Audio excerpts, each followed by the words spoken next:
ya. Jadi mata kuliah yang berhubungan dengan pengantar pendidikan ini itu sangat berhubungan nanti di kehidupan kalian. Jadi tidak hanya kalian kalau ketika kalian berprofesi sebagai pendidik itu berguna, tapi selain itu juga berguna. Misalkan kalian berumah tangga, ada anak, punya anak, ya anak kalian ya kalian didik. Nah itu ilmu-ilmu pendidikan itu berguna ketika kalian mengikuti mata kuliah yang berhubungan dengan pendidikan. Yaitu salah satunya pengantar pendidikan.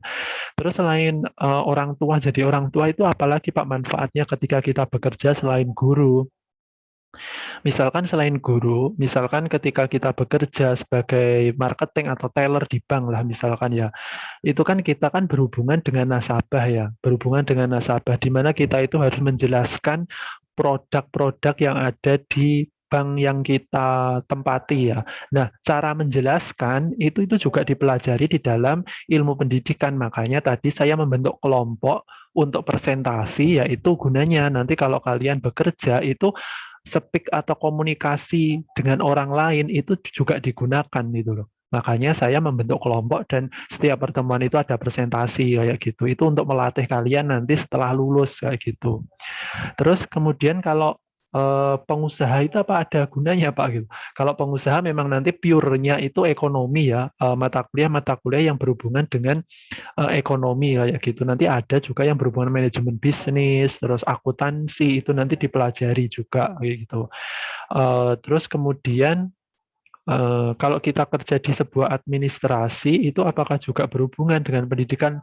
Tetap berhubungan karena di pendidikan itu ada nanti administrasi pendidikan. Jadi bagaimana cara kita mengarsipkan suatu file kayak gitu nanti juga dipelajari. Tetapi itu mata kuliah tersendiri, bukan di mata kuliah pengantar pendidikan. Pengantar pendidikan itu hanya apa ya pengantarnya kalian masuk ke beberapa mata kuliah pendidikan yang berhubungan dengan pendidikan seperti kurikulum, perencanaan pembelajaran, administrasi pendidikan, terus media pembelajaran, strategi pembelajaran itu kalian nanti akan dapat itu, tetapi sebelum masuk ke mata kuliah tersebut, itu kalian harus paham yang namanya apa sebenarnya pendidikan itu. Kenapa saya harus mempelajari itu dipelajari di mata kuliah ini kayak gitu ya.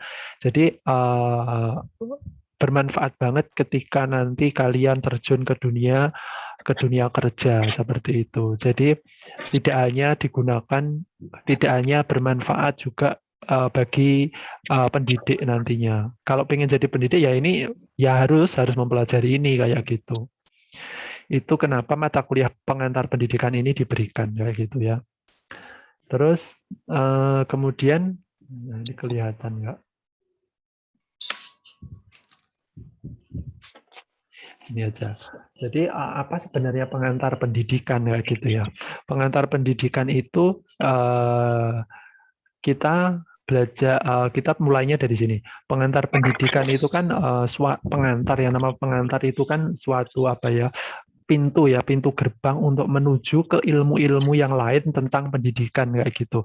Jadi suatu kajian tentang langkah awal kan ya, langkah awal bagaimana kita itu memasuki, mengenal dan menelaah lebih jauh lagi, lebih dalam lagi, lebih luas lagi tentang yang namanya konsep pendidikan itu sendiri. Sebelum kita nanti di apa namanya mempelajari mata kuliah pendidikan yang lainnya yang berhubungan dengan pendidikan. Makanya harus paham dulu konsep pendidikan itu apa, di dalamnya itu terdapat apa saja. Itu merupakan pengantar pendidikan kayak gitu. Jadi ini langkah awal. Jadi masih konsep.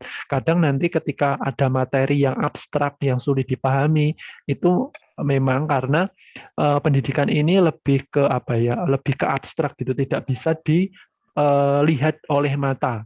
Ya, tidak bisa dilihat oleh mata, tetapi bisa kita rasakan kayak gitu ya. Ya, jadi pendidikan ini dampaknya jangka panjang, bukan jangka pendek. Saya mempelajari ini nanti langsung saya jadi orang baik itu belum tentu, ya belum tentu. Jadi proses. Jadi kalian diberikan pengantar pendidikan ini salah satunya biar juga sikap kalian itu berubah kayak gitu. Yang awalnya dari SMA, yang awalnya dari SMK, menengah ya, sekolah menengah yang masih pemikirannya masih apa namanya belum belum belum apa sikapnya belum terbentuk, itu nanti akan digodok, akan ditempa di beberapa mata kuliah tentang pendidikan ya, intinya membentuk sikap yang lebih baik lagi, salah salah salah satunya dari manfaat pengantar pendidikan kayak gitu. Nah, karena ini pintu gerbang langkah awal, berarti kalian nanti belajar tentang konsep dulu, pengertian kayak gitu, tokohnya siapa kayak gitu. Kalau sudah tahu itu baru masuk ke aplikasinya di lapangan pendidikan itu seperti apa kayak gitu.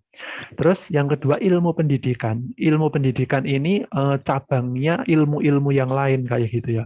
Jadi ilmu pendidikan di sini lebih tepatnya kayak induknya kayak gitu. Induk dari suatu ilmu pendidikan itu. Nah, ilmu pendidikan itu anaknya apa saja gitu ya. Istilah-istilah gampangnya anaknya apa saja. Anaknya itu ya kayak pengantar pendidikan yang ada di mata kuliah semester 1 ini, yang kita pelajari ini. Terus ada nanti perkembangan peserta didik. Jadi kita harus tahu perkembangan peserta didik umur 0 sampai 5 tahun seperti apa, 5 tahun, 10 tahun kayak gimana penanganannya, itu kita harus tahu. Nanti dipelajari sendiri di mata kuliah perkembangan peserta didik. Terus profesi kependidikan. Ya, profesi kependidikan.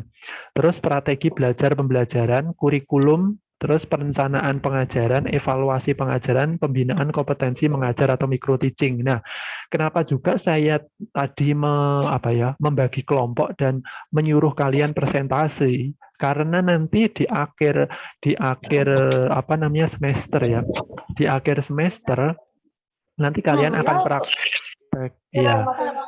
Nanti kalian akan praktek terkait mengajar. Bentar, ini siapa? Coba di mute dulu. Siapa ini? Ya. Di mute dulu ya. Nanti kalau bertanya silakan. Jadi nanti di akhir outputnya setelah kalian mempelajari ini semua, kalian harus siap berkomunikasi atau mengajar atau menjelaskan materi di hadapan peserta didik yang namanya micro teaching. Ya, micro teaching nanti kalian ada beberapa murid gitu, kalian ngomong di situ. Ngomong menjelaskan materi seperti itu outputnya nanti ketika di semester 7 kalau nggak salah. 7 kalau nggak 7 ya 6. Itu micro teaching gitu. Makanya ya. Iya, ada di semester 6. Oh, semester 6 ya. Semester 6 gitu. Itu jadi makanya saya mengharapkan yang saya ajar ya, yang saya ajar itu presentasi. Jadi kalian sudah dari awal itu berlatih ngomong nggak gitu. Jadi nggak malu, nggak apa namanya, nggak kaku untuk ngomong kayak gitu ya. Itu memang butuh proses, nggak bisa instan. Itu nggak bisa instan. Nah, cara ngomong, cara menjelaskan itu juga tidak dibutuhkan sebagai guru atau pendidik. Nanti kalau kalian bekerja di bank atau di marketing atau di teller atau di manapun, nanti kan juga ada komunikasi dengan orang lain. Nah, itu juga akan berguna kayak gitu loh. Makanya pengantar pendidikan itu diberikan kayak gitu ini. Nah, kalau yang ini tuh ilmu-ilmu tentang ilmu pendidikan itu anaknya ini saja. Anaknya ini saja. Nanti ini itu juga akan sesuaikan dengan subjek atau keilmuan. Misalkan kalau kita ekonomi ya berarti nanti mengajarnya ekonomi. Kalau sejarah berarti ngajarnya sejarah. Kimia berarti ngajarnya kimia kayak gitu. Jadi ilmu pendidikan diinkludkan atau di-coverkan dengan subjek atau keilmuan yang lain kayak gitu. Jadi pendidikan ini tidak berdiri sendiri sebenarnya. Dia bisa masuk kemana saja kayak gitu. Bisa masuk ke agama, bisa masuk ke ilmu manapun kayak gitu ya. Jadi tidak berdiri sendiri. Tapi ilmu pendidikan itu ada sendiri kayak gitu. Gitu. Terus kemudian sifat ilmu pendidikan itu apa sih? Sifat ilmunya itu ilmiah. Ilmiah itu maksudnya dapat dibuktikan, berhubungan dengan keadaan real di lapangan kayak gitu ya.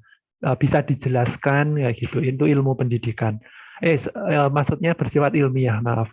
Terus normatif itu harus sesuai dengan aturan-aturan. Ketika kita mengajar peserta didik, makanya kita harus sesuai dengan aturan yang ada. Nah, biar kita mengerti aturan pendidikan itu kayak gimana, Pak. Nah, makanya kalian diberikan mata kuliah ini tadi. Bagaimana kita berkomunikasi, bagaimana kita nanti menyiapkan media pembelajaran, bagaimana kita menilai, bagaimana kita memperlakukan peserta didik, karena setiap peserta didik, setiap umur atau jenjang peserta didik itu berbeda-beda perlakuannya. Nggak bisa disamakan ketika anak-anak, kita mengajar anak-anak, kita mendidik anak-anak dengan mendidik remaja, itu akan berbeda. Nah, itu namanya normatif. Normatif itu sesuai dengan jenjang atau aturan yang harus di apa namanya dikuasai atau diketahui dulu kayak gitu. Makanya salah satunya pengantar ini gitu. Terus ilmu pendidikan itu juga sebagai seni. Kenapa kok seni sih? Seni karena kita itu ketika menjelaskan itu kan ketika kita sebagai guru ya, ketika kita sebagai guru ngajar anak SD. Ya, ngajar anak SD terus dijelaskannya kita itu ceramah kayak gini gitu. Itu kan juga anak SD kan susah memahami juga kayak gitu. Jadi bagaimana kita mempelajarkan atau menjelaskan materi itu kepada anak SD. Berarti biasanya kalau anak-anak SD itu lebih ke permainan kayak gitulah.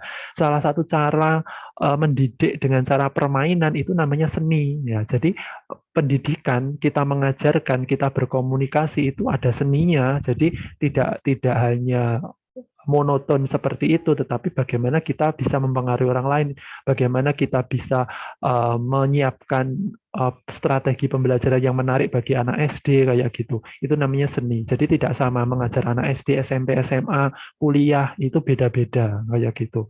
Makanya kenapa ada perbedaan itu namanya ilmu pendidikan itu sifatnya seni kayak gitu. Jadi bisa berubah-ubah gitu sesuai dengan jenjangnya.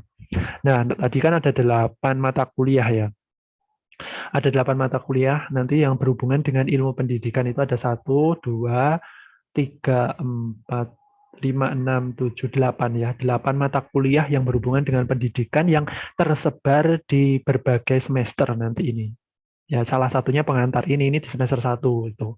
Terus dilihat dari metode penelitiannya, metode penelitian ilmu pendidikan itu bersifat fenomenologis. Maksudnya fenomenologis itu berhubungan dengan keadaan yang sebenarnya. Jadi pendidikan itu tidak serta-merta muncul ilmu pendidikan itu enggak. Jadi ilmu pendidikan itu muncul karena adanya adanya kejadian yang ada di masyarakat. Kenapa orang kok berubah sikapnya dari umur 0 sampai umur remaja itu kenapa kok berubah? Nah, itu namanya fenomenologis. Jadi pendidikan itu hadir karena adanya perubahan-perubahan yang ada di masyarakat kayak gitu. Makanya sifatnya dia bisa lentur, filosofis. Maksudnya filosofis itu abstrak ya, tidak bisa dilihat dengan mata, tetapi kita itu bisa merasakan. Itu namanya filosofis. Lentur di sini maksudnya itu bisa diterapkan dimanapun ilmu pendidikan itu. Jadi tidak hanya di bidang pendidikan saja. Misalnya kayak kita bekerja di marketing atau kita bekerja di teller atau kita bekerja sebagai kasir di kasir itu kan berhubungan dengan komunikasi. Nah, salah satu komunikasi itu ada di ilmu pendidikan namanya sifatnya lentur kayak gitu, bisa dimanapun. Terus agamis. Maksudnya agamis di sini kan berhubungan dengan sikap akhlak.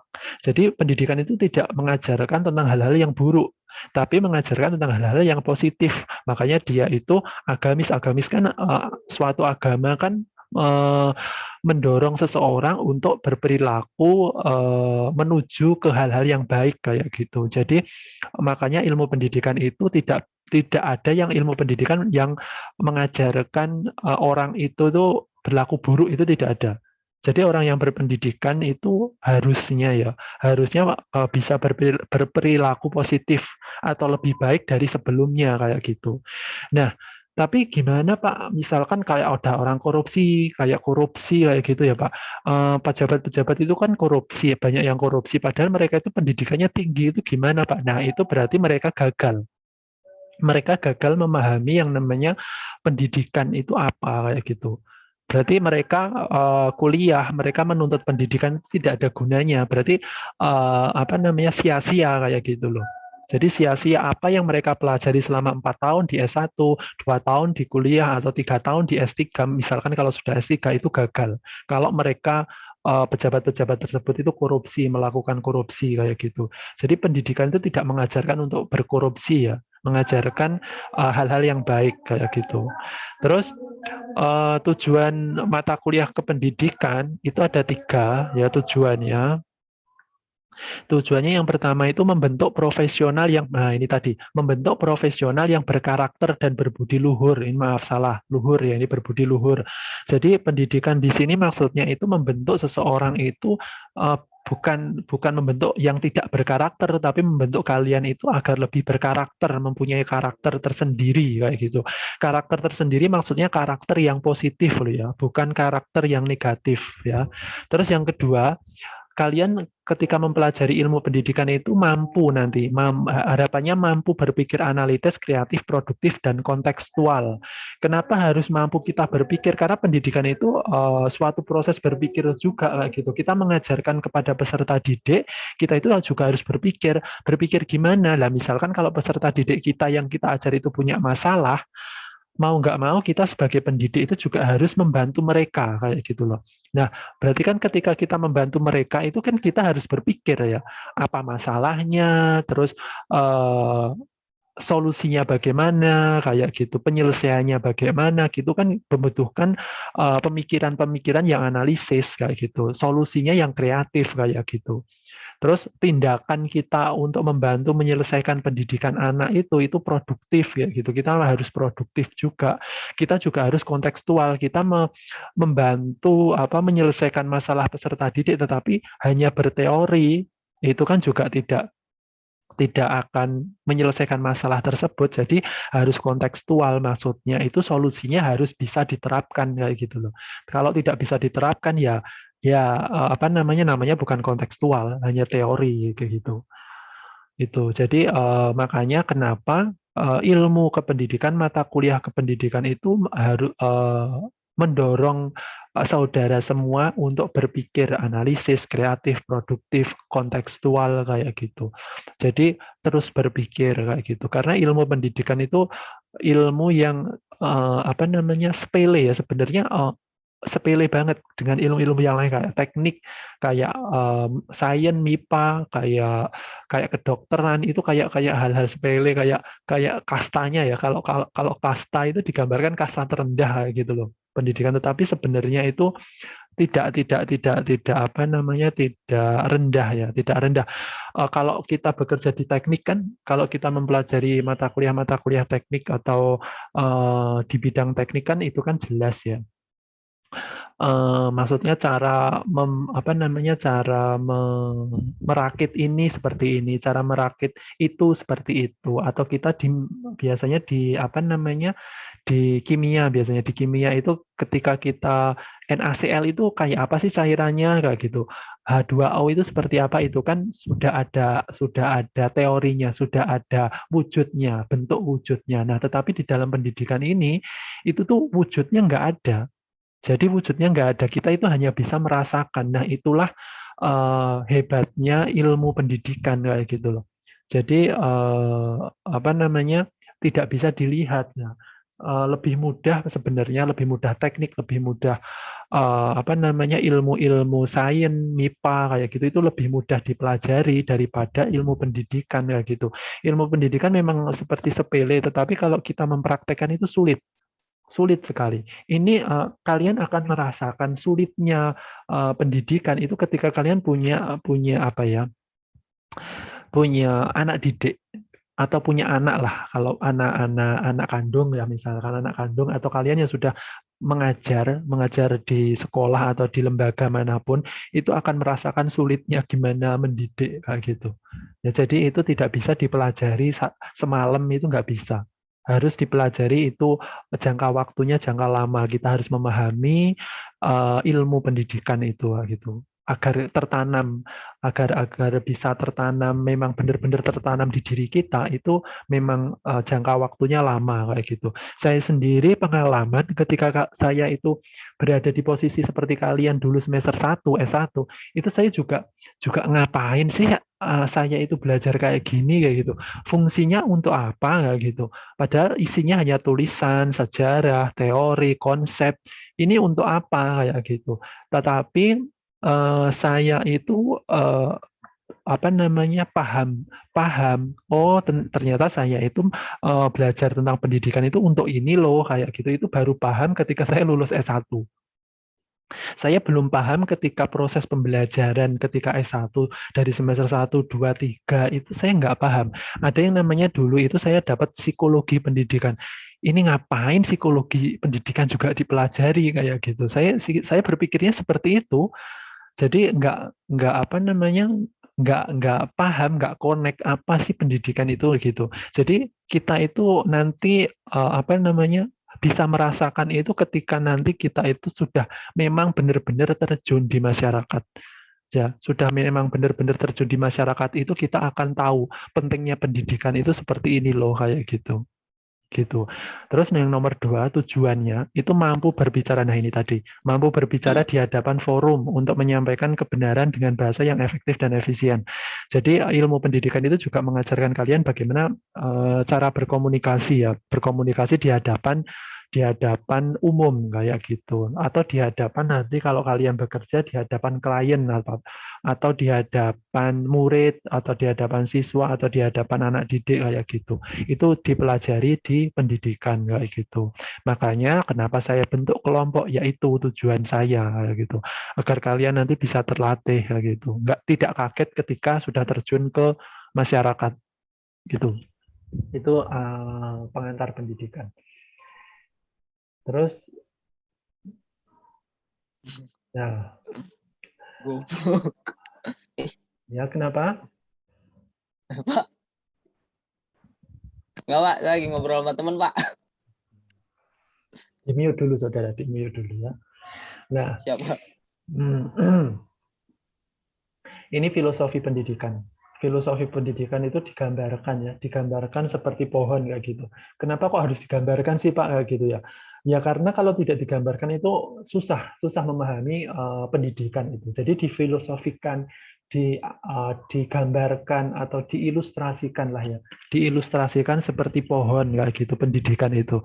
Kok bisa seperti pohon Pak? Ya karena pohon memiliki 3 bagian, ada akar, ada batang, ada daunnya, ya ada daunnya. Nah, akarnya ini yang menopang atas-atasnya ini, yang menopang batangnya, yang menopang daunnya kayak gitu. Akar di sini maksudnya landasannya. Jadi, ketika kita mempelajari apapun itu harus ada landasannya kayak gitu. Landasannya di pendidikan apa ya? Filosofis, sosiologis, budaya, psikologi, iptek ini akan dibahas di pertemuan 15 kalau nggak salah. Nah, landasannya ini akan dipelajari di dalam pertemuan 15. Kenapa harus pendidikan itu landasannya ini kayak gitu, itu dipelajari di dalam pertemuan 15. Akarnya lah. Kalau digambarkan itu seperti akar pohon. Terus kemudian ke atas batangnya, batang tubuhnya atau batang pohonnya ini berhubungan dengan hakikat manusia, konsep pendidikan, unsur pendidikan, alirannya itu siapa, sejarahnya gimana, asasnya gimana, masalah pendidikan itu apa, itu dipelajari di dalam batang tubuh. Inilah pengantar pendidikan mata kuliah yang akan kita pelajari 1 semester ini, itu ada di batang tubuhnya. Kalau diilustrasikan ya, di batang tubuhnya pohon itu. Jadi ini yang akan kita pelajari selama 1 semester. Kemudian setelah kita 1 semester pelajari, kemudian kita akan naik lagi di pohonnya. Kita akan mempelajari tentang pendidik itu siapa, peserta didik itu gimana, alat pendidikan dan pola asuhnya gimana, tujuan dan materi pendidikannya itu apa, lingkungan pendidikannya apa. Ini akan tersebar di beberapa mata kuliah seperti ini tadi. Di perkembangan peserta didik, profesi kependidikan, kurikulum, perencanaan pembelajaran, evaluasi kayak gitu, itu yang pohonnya ini akan apa ya? yang pohonnya, bagian pohon unsurnya ini akan tersebar di beberapa mata kuliah kayak gitu.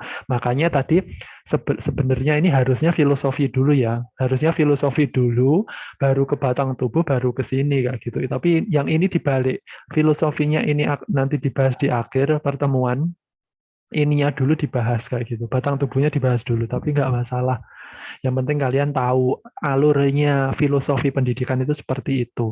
Jadi kenapa kita tidak langsung bisa terjun ke masyarakat sih Pak? Kan apa namanya, kita tahu benar kalau kita terjun langsung ke sekolah, kita terjun ke lapangan itu kan kita tahu tahu sesungguhnya gitu. Ya memang benar kita terjun ke lapangan itu tahu sesungguhnya. Tetapi kalau kita langsung terjun ke lapangan, nggak tahu apa yang ingin kita lakukan kan ya gimana ya, orang orang nggak tahu apa-apa di lapangan itu, apa yang harus saya lakukan untuk mengajar, misalkan langsung terjun ke lapangan ke sekolah, terus diberi tugas guru, ya diberi tugas guru mengajar ini, mengajar materi A, nggak paham, kalian nggak paham yang akan saya lakukan apa, yang karena kalian belum dapat filosofinya itu apa, terus batang tubuhnya itu apa, unsurnya itu seperti apa, itu belum dapat, makanya kalian belum diterjunkan ke lapangan ya gitu. Nanti ada waktunya kalian diterjunkan ke lapangan itu kalau nggak salah semester 7 kalau nggak salah, PPL atau apa itu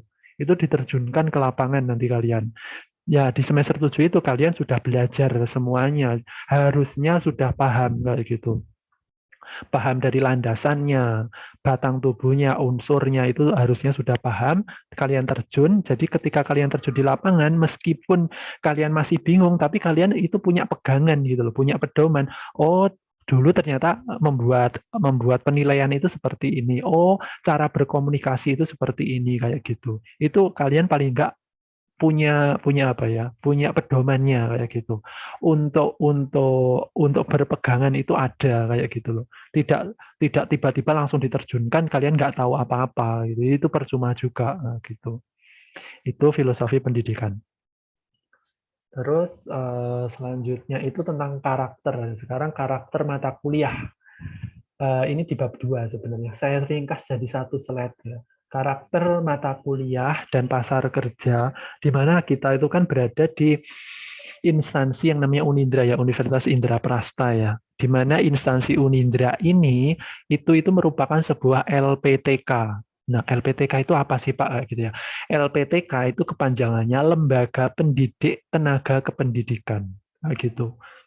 Jadi output utama ya, saya bilang output utama itu memang jadi tenaga pendidik atau kependidikan. Tetapi setelah beberapa tahun ini, selain pendidik, ternyata Unindra itu juga bisa outputnya selain pendidik, selain tenaga kependidikan itu juga bisa ternyata kayak gitu loh. Makanya ilmu yang dipelajari di Unindra itu juga ternyata mampu diterima oleh apa ya, pasar gitu, pasar kerja kayak gitu. Makanya kenapa ini itu mata kuliah pengantar pendidikan itu juga perlu diberikan ke kalian. Kalau misalkan kalian toh nggak jadi tenaga pendidik atau kependidikan, paling nggak kalian punya sikap yang lebih baik dari sebelumnya, punya cara berkomunikasi yang lebih baik dari sebelumnya, cara apa namanya, membawakan diri kita kepada orang lain dari sebelumnya kayak gitu. Itu nanti juga akan dipelajari kayak gitu. Cara berpakaian pun sebenarnya juga dipelajari. Dulu saya ada yang namanya kepribadian, mata kuliah kepribadian, tetapi di Unindra nggak ada sepertinya. Saya dulu dapat mata kuliah kepribadian, jadi cara berpakaian, cara jalan, cara kalau perempuan cara bersolek, cara make up itu dipelajari. Ada dulu, itu 2 SKS dulu saya waktu itu di semester 3. Itu ada. Jadi kita itu membawakan diri ke masyarakat, membawakan diri ke komunitas itu tidak serta-merta wah saya pakai kaos saja. Ya boleh pakai kaos sih boleh, tapi kita juga harus tahu tempat ya, gitu loh. Tahu tempat kita itu komunitasnya di mana kayak gitu. Kalau komunitasnya antar anak Gen Z ya, istilahnya sekarang kan Gen Z, milenial itu kan nggak masalah gitu. Kita pakai fashion apa namanya, yang santai saja nggak masalah. Tapi kalau lingkungannya itu lingkungan yang formal, masa kita harus pakai kaos kayak gitu? Itu juga perlu diperhatikan. gitu. Terus di mana LPTK ini ada beberapa fakultas ya. Salah satunya Fakultas FI PPS. Kalau belum tahu ya, pendidikan ekonomi itu di bawah Fakultas FI PPS. Apa sih FI PPS itu? Fakultas Ilmu Pendidikan dan Pengetahuan Sosial. Karena ini ada sosialnya, makanya kita harus mampu berkomunikasi, mampu membawakan diri kita ke hadapan masyarakat itu bagaimana, itu perlu kita pelajari ya, perlu kita pelajari.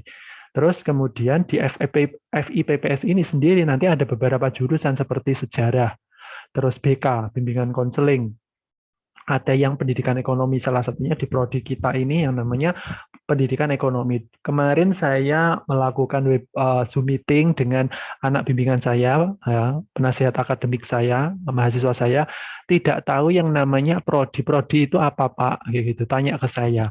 Prodi itu program studi. Kita nyebutnya bukan jurusan, tapi program studi.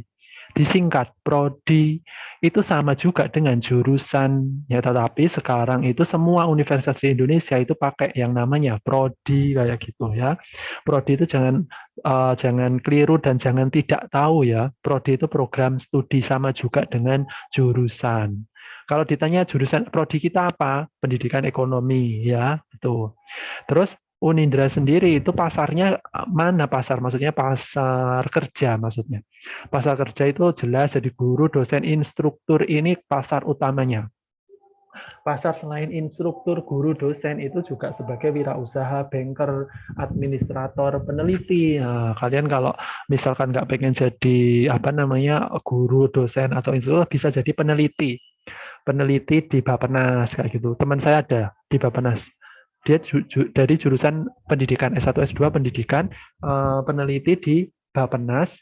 Dia tugasnya meneliti, asik tugasnya meneliti. Makanya peneliti kan harus punya apa namanya pemikiran yang analisis, kreatif, inovatif kayak gitu. Makanya mata kuliah pengantar pendidikan itu mengantarkan Anda, mengantarkan saudara untuk berpikir ke situ kayak gitu. Nanti kalau ketika kalian jadi peneliti itu sudah tidak kaget. Oh, saya pernah berpikir seperti ini kayak gitu. Oh, saya seharusnya berpikir seperti ini kayak seperti itu kayak gitu. Itu salah satu manfaat dari mata kuliah pengantar pendidikan itu. Terserah kalian mau jadi apapun, terserah. Mau jadi ibu rumah tangga ya nggak masalah, yang perempuan ya. Karena ibu rumah tangga ya tugasnya mengurus rumah, nanti juga mendidik anak. Sebenarnya mendidik anak itu tidak hanya tugasnya ibu rumah tangga ya, bapak juga harus itu. Tapi yang memiliki peran besar itu memang ibu rumah tangga ya. Jadi sebagai perempuan kita itu bagaimana memperlakukan anak kita itu jangan semena-mena. Anaknya nakal dipukul itu nggak boleh itu ya. Jadi jangan dipukul. Jadi cara mendidiknya bagaimana itu nanti akan dipelajari di ilmu-ilmu pendidikan yang lain kayak gitu. Bagaimana cara mendidik anak, bagaimana cara mendidik anak biar tidak memukul kayak gitu. Bagaimana cara kita memberikan reward kepada anak. Reward itu kan penghargaan. Penghargaan itu kalau diberikan secara terus-menerus juga tidak baik kayak gitu. Nah, porsinya bagaimana kita memberikan reward itu juga akan dipelajari di pendidikan kayak gitu. Itu tidak bisa dipelajari secara apa ya? Secara tiba-tiba, itu butuh proses, semuanya butuh proses gitu. Itu namanya karakter di dalam mata kuliah pengantar pendidikan dan pasar kerjanya. Oh, selesai. Selesai, Saudara. Nah, jadi itu saja dari pengantar pendidikan ya. Jadi mungkin dari apa yang saya jelaskan tadi ini sekedar pengantar ya. Mungkin ada yang ingin ditanyakan, silahkan tentang pendidikan, seputar pendidikan. Iya Silahkan. Pak, aku mau nanya Pak. Silakan. Ya, nama saya Kusno Khotimah. Ya, kebetulan saat ini saya sedang bekerja di suatu sekolah swasta. Ada Ya. dua yang ingin saya tanya, ada dua yang ingin saya tanyakan ya Pak. Ya, silakan. Kan sebelumnya tadi Bapak berbicara kalau ketika jadi pendidik atau guru itu harus pandai berkomunikasi. Berarti apa yang dia harus lakukan ketika ingin menjadi pendidik itu ketika dia tidak bisa berkomunikasi atau dia pemalu atau introvert, Pak? Iya. Terus yang kedua basic apa yang harus dipunya untuk ingin menjadi pendidik atau guru? kecuali selain emang harus punya ilmu gitu ya Pak. Udah itu aja Pak. Oke, Terima kasih. baik. Ya, sama-sama. Pertanyaannya luar biasa, sulit dijawab ya. Jadi, mengapa yang pertama tadi kita itu harus apa? Pemalu ya, ketika kita sifat Iya kita betul Pak. introvert, Iya Pak. terus kita pemalu, itu apakah nanti akan berpengaruh ketika kita jadi guru kayak gitu? Berpengaruh, saudara, berpengaruh sekali. Karena saya sendiri itu orangnya introvert. Saya akui saya itu orangnya introvert, tapi saya menjawabnya ini secara pengalaman ya, secara pengalaman. Secara pengalaman saya dulu memang ketika saya micro teaching itu pemalu, saya pemalu, tidak percaya diri atas penampilan saya saja. Itu saya tidak percaya diri dulu itu. Tetapi ketika saya langsung terjun ke lapangan, itu dulu itu PPL namanya, terjun ke lapangan, ternyata apa yang kita takutkan, biasanya seorang introvert itu sudah berpikir takut dulu, aduh nanti saya kalau dimarahin gimana, aduh nanti kalau saya itu ditertawain gimana, aduh kalau saya nanti menyampaikan materi salah di depan kelas itu nanti gimana, itu seorang introvert ya. Introvert itu berpikirnya sebelum terjadi sudah dipikirkan dulu ya, itu. Saya dulu juga berpikir seperti itu. Namun ketika saya jalani itu tidak apa yang kita pikirkan itu sebenarnya tidak kejadian kayak gitu loh. Tidak kejadian. Jadi mereka itu yang ada di kelas ya, siswa-siswi yang ada di kelas itu sebenarnya itu mereka itu mematuhi kita gitu ya. Mengajeni, kalau bahasa Jawanya mengajeni ya. Mengajeni itu apa ya?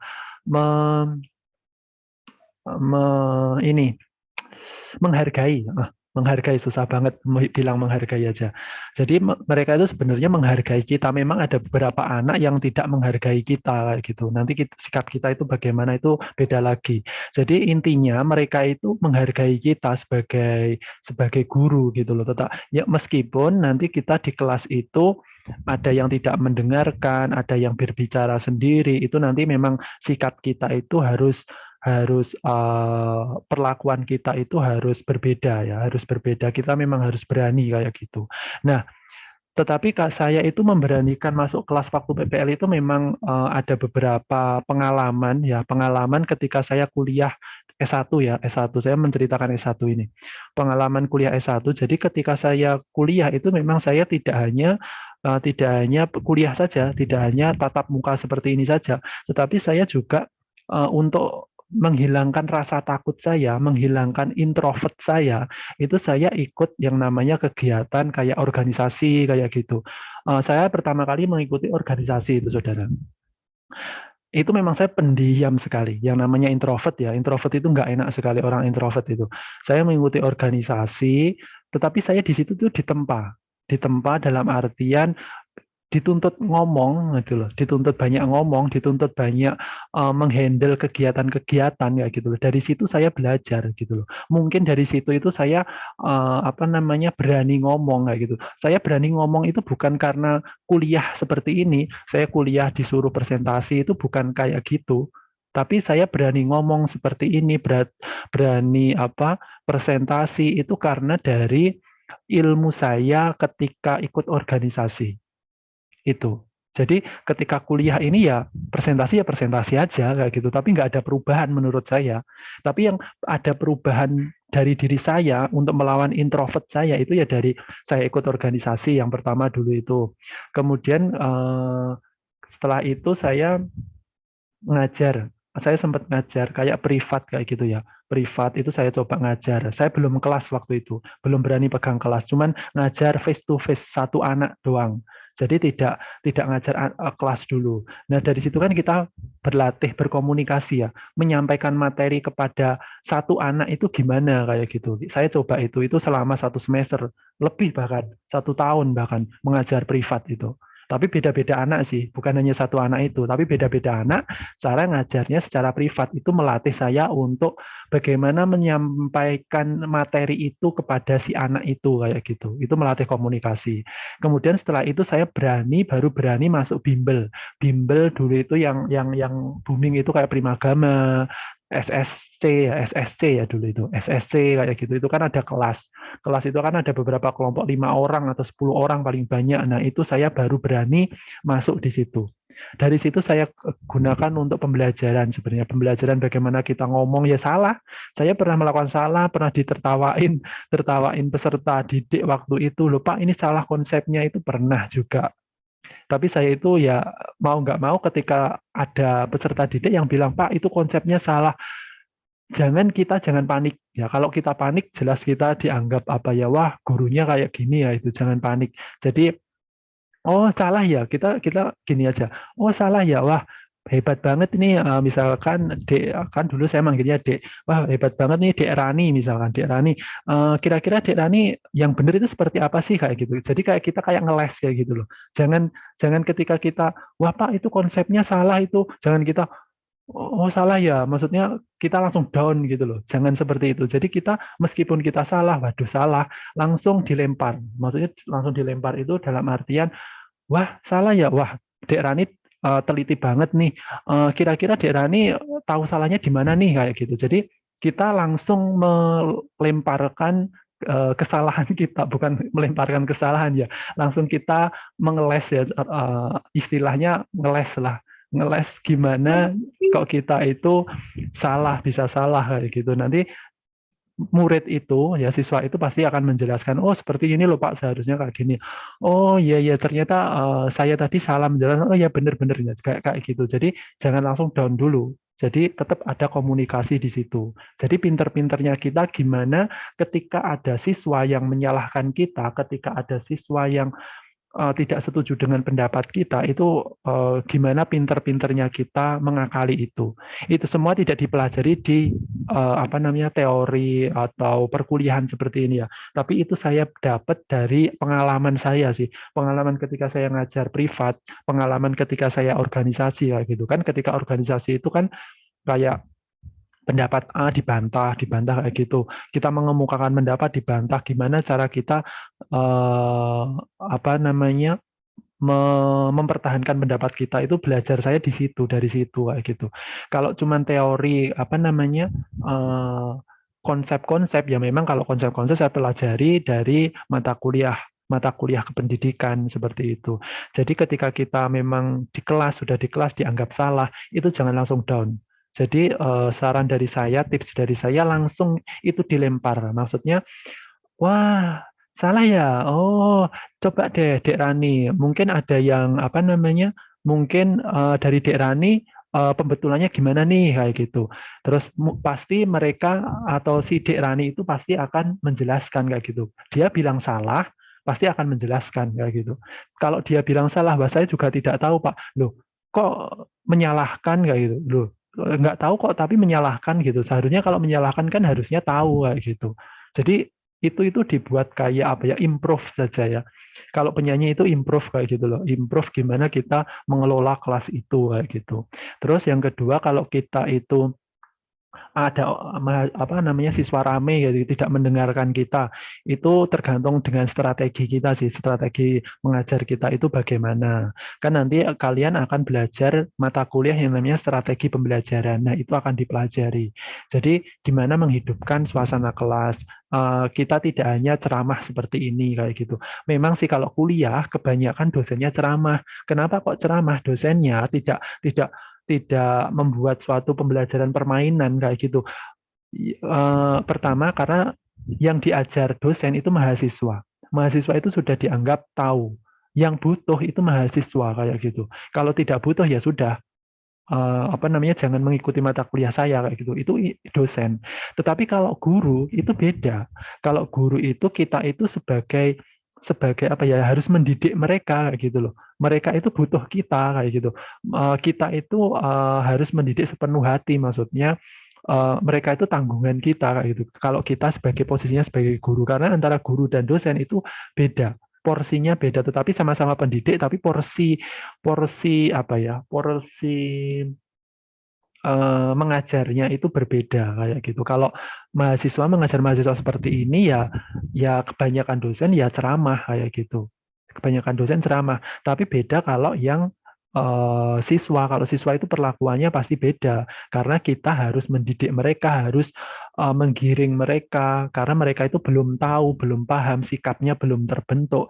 Apa sih belajar itu? Kadang ketika SMA, SD, SMP itu belajar aja belum tahu. Nah, makanya kita harus mengajarkan menggunakan strategi yang berbeda ketika ada anak didik kita yang apa ya, yang ramai di kelas, yang tidak memperhatikan di kelas, main HP sendiri di kelas kayak gitu-gitu, memang harus memilih strategi-strategi yang efektif kayak gitu ya. Strateginya bisa belajar kelompok, permainan, atau seperti saya ini misalkan eh, dibentuk setiap kelompok itu harus mempresentasikan, pokoknya tidak saya bentuk misalnya kelompok bab 1 kelompok 1, bab 2 kelompok 2. Kalau saya bentuk seperti itu, pasti yang mempelajari bab 1 ya hanya kelompok 1, karena yang akan maju itu kelompok 1. Saya tidak mau seperti itu, makanya bisa dibentuk pembelajaran seperti itu. Mau nggak mau semuanya harus belajar bab 1 itu. Entah nanti pas hari H yang saya tunjuk siapa yang nggak tahu. Itu bisa digunakan metode seperti itu. Metodenya banyak banget tergantung. Itu untuk apa namanya, apa ya namanya, agar peserta didik itu memperhatikan penjelasan kita kayak gitu. Itu. Terus yang kedua tadi, intinya yang untuk mengatasi introvert itu, memang orang introvert itu susah.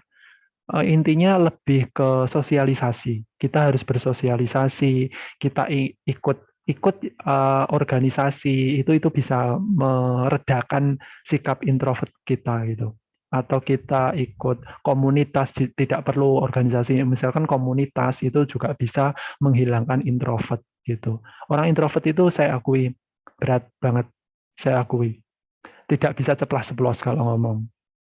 Ya, tapi saya mengalami sendiri introvert itu bisa meredakan introvert saya gitu loh saya.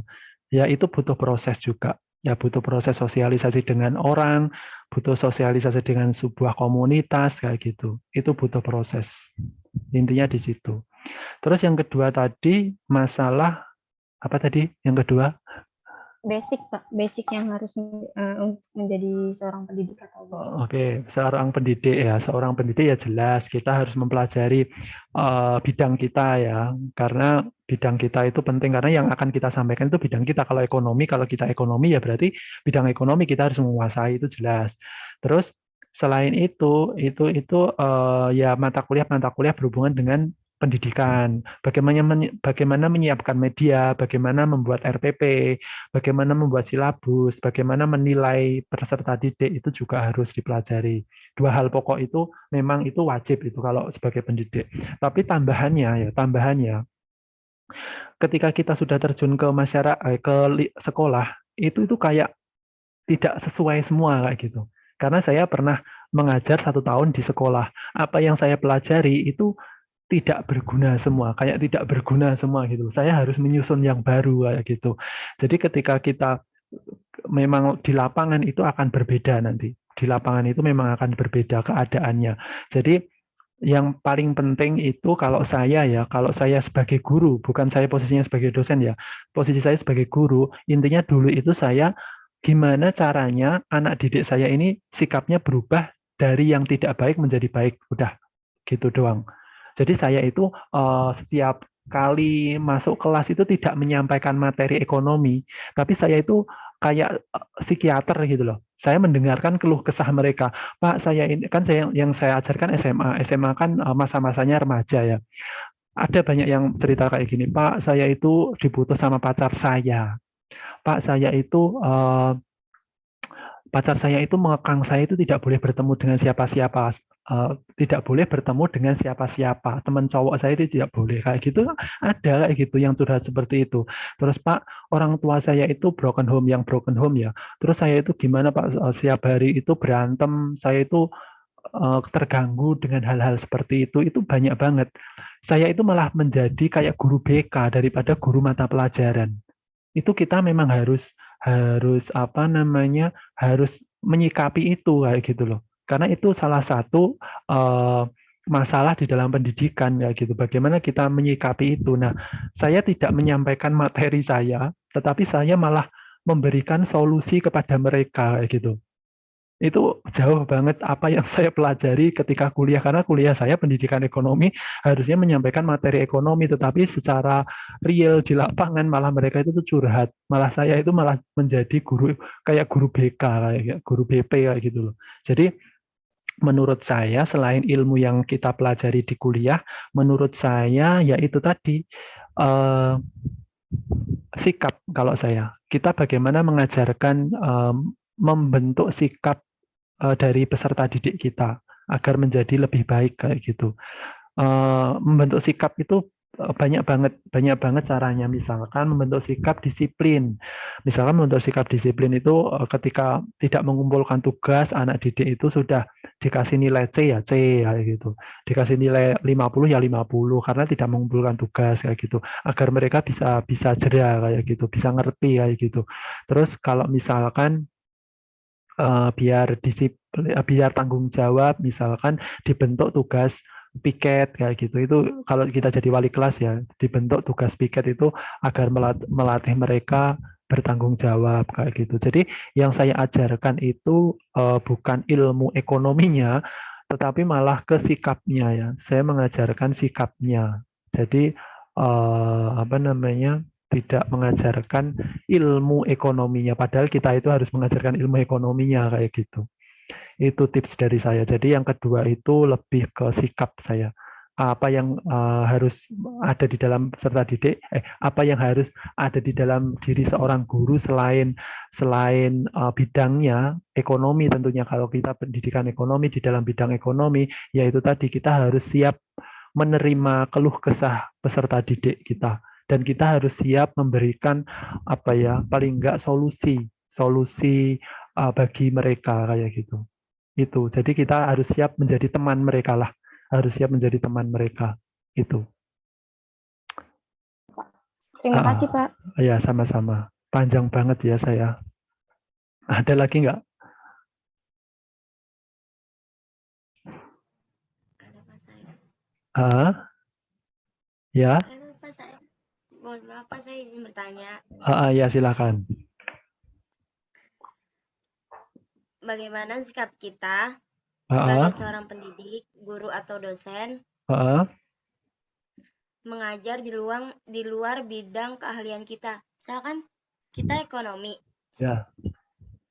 Tapi kita disuruh mengajarnya bidang pelajaran IPS atau bahasa Indonesia.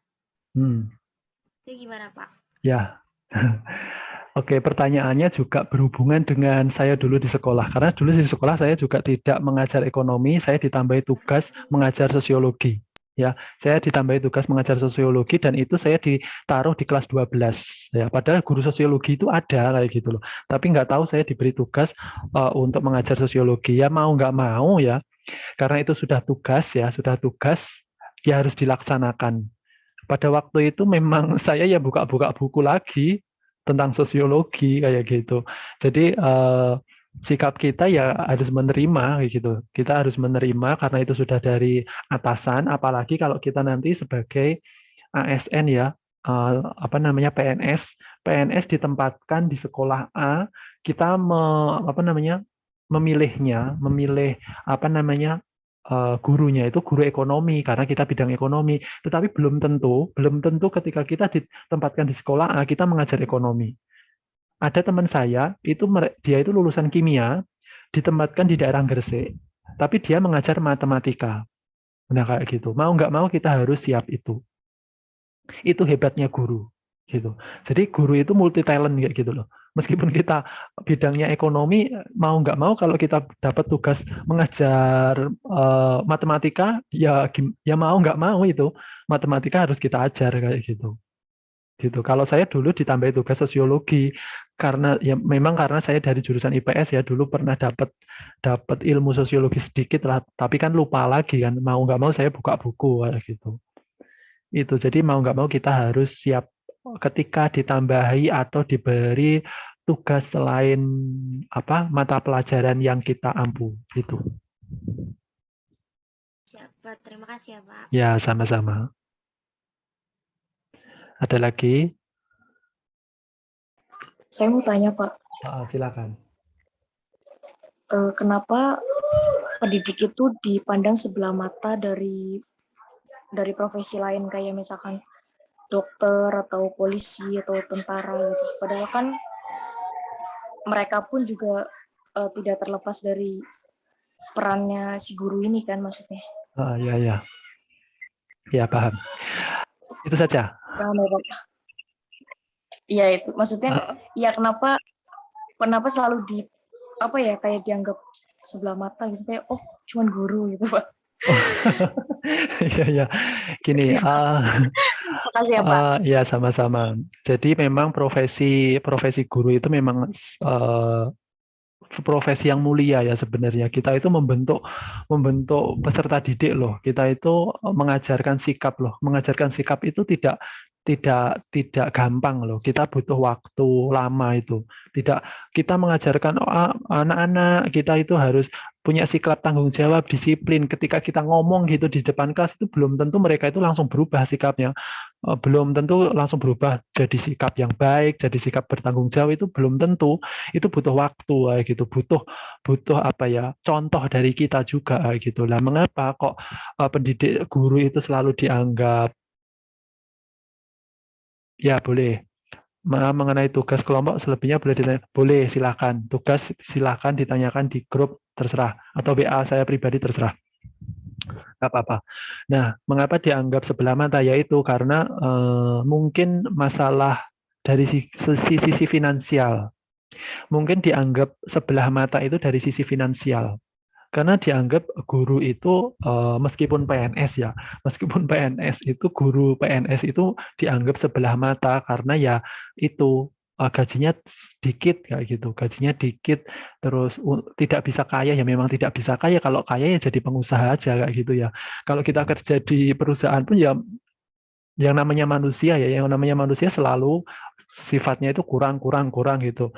Kita menganggap kita itu apa namanya kurang terus kayak gitu, itu sifat manusia kayak gitu ya. Dari situlah posisi guru atau profesi guru itu dianggap sebelah mata. Tetapi kalau masalah dari segi apa ya, filosofi atau segi profesi selain finansial ya, itu tidak dianggap sebelah mata sih. Dianggap sebelah mata karena gajinya itu sedikit ya gitu. Gajinya tidak setinggi dokter, padahal dokter juga gajinya itu dikit loh. Kalau dokter baru tamat pendidikan terus kerja di rumah sakit atau kerja di puskesmas itu juga dikit loh sebenarnya. Tetapi apa ya, mereka itu punya prestis sendiri, dokter ya. Dokter itu punya prestis sendiri. Oh, bahwa saya itu dokter karena mereka itu hasil kerjanya itu bisa langsung dirasakan. Dia itu membantu orang sakit. Orang sakit kan bisa sembuh beberapa minggu kan, langsung bisa dilihat mata, bisa langsung dirasakan. Kalau pendidikan itu tidak. Kita mengajar 1 minggu, itu belum tentu anak didik itu akan paham kayak gitu. Butuh proses lama kayak gitu. Mengapa salah keduanya? Alasan kedua mengapa apa namanya? Pendidik itu dianggap sebelah mata itu. Jadi ketika kita mendidik itu belum tentu anak didik kita itu langsung mengerti, langsung paham, langsung sikapnya berubah jadi baik, itu belum tentu. Disitulah makanya dianggap sebelah mata dan wah pendidik itu apa sih, guru itu mengapa sih kamu kok pengen jadi guru gitu? Padahal kerjanya itu apa namanya banyak tapi tidak dihargai kayak gitu, tidak dihargai dengan gaji yang tinggi, kemudian apa namanya mendidik itu hasilnya tidak bisa dinikmati secara langsung kayak gitu. Itu mungkin beberapa apa ya alasan kenapa seorang guru itu selalu disepelekan itu, dianggap sebelah mata kayak gitu. Itu. Terus apa lagi ya? Ya itu sih. Kalau di desa sih, kalau sebagai guru sih malah dihargai ya. Maksudnya itu mereka itu dihargai banget kalau di desa loh ya. Di desa sebagai guru itu karena mereka itu dianggap orang yang memiliki ilmu, orang yang tahu segalanya gitu ya. Jadi dianggap dianggap dianggap apa ya? Dianggap diajeni apa ya? Dihargai ya. Kalau di desa itu dihargai kalau Kayak gitu. kayak disegani. Disegani, ya benar disegani kayak gitu. Bukan kalau di kota itu beda lagi sih, karena mungkin budaya ya. Kalau di kota itu yang dihargai mungkin ya malah yang jadi dokter, yang kerja di bank, yang kerja jadi direktur itu dihargai, karena mereka itu menganggapnya masyarakat Indonesia itu menganggapnya masih masih berupa finansial ya. Kalau finansialnya wah, berarti dianggap wah kayak gitu. Belum tentu, finansial wah terus dianggap wah itu belum tentu. Ya, jadi mengapa guru itu dianggap sebelah mata itu dari situ, dari segi finansial yang pertama, yang kedua dari segi apa namanya hasil kinerjanya itu tidak bisa dinikmati secara langsung kayak gitu. Itu butuh waktu proses panjang kayak gitu. Itu sih mengapa guru itu tidak dihargai. Tapi kalau di desa dihargai banget. Baik, Pak. Dihargai banget. Mungkin di kota sih. Kalau di kota mungkin dianggap sebelah mata kayak gitu. Itu mengapa guru dianggap sebelah mata. Sudah? Kalau sudah ini saya akhiri, karena saya 7:30 ada kelas lagi ya. 7:30 saya ada kelas lagi. Sampai ketemu minggu depan ya. Minggu depan hari Jumat ya. Hari Jumat habis isak lah ya, jam-jam segini lah ya. Jam-jam segini. Kita mulai perkuliahannya ya. Dipersiapkan dipersiapkan bab 3 ya, bab 3 tentang pengantar pendidikan sebagai wadah ilmu pendidikan itu. Ya. Terima kasih. Nah, terima kasih telah mendengarkan ocehan saya ya. Terus siapkan presentasi PPT-nya dan jangan lupa pembagian tugasnya. Pembagian tugas per kelompok maksudnya. Ya. Itu saja. Terima kasih. Saya akhiri dulu. Wassalamualaikum warahmatullahi wabarakatuh. Waalaikumsalam warahmatullahi Waalaikumsalam wabarakatuh. warahmatullahi wabarakatuh.